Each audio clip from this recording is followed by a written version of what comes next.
আমি হাবিবা, বাংলাদেশের youngest female driver. পানির নিচে প্রতিটি ডাইভে আমার সাথে থাকে রিয়েলমি C75X। সমুদ্রতলে ঘুরে বেড়ানো সহজ কথা নয়, কখনো ঝড়ের ভয়, কখনো ঢেউয়ের ভয়। কিন্তু আমি অদম্য, ভালোবাসি চ্যালেঞ্জ নিতে।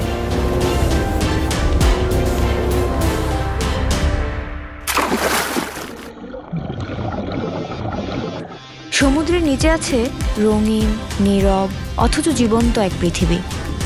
পছন্দ করি এক্সপ্লোর করতে, ভালো লাগে প্রতিটা ডাইভের স্মৃতি ধরে রাখতে। রিয়েলমি আন্ডার ওয়াটার ফটোগ্রাফি আমাকে দিয়েছে পানির নিচে ছবি তোলার এক নতুন স্বাধীনতা। আমার স্বপ্ন ছিল এই অদেখা জগৎটা সবাইকে দেখানোর। আজ সেটা সম্ভব হচ্ছে কারণ আমার ডাইভ পার্টনার রিয়েলমি C75X।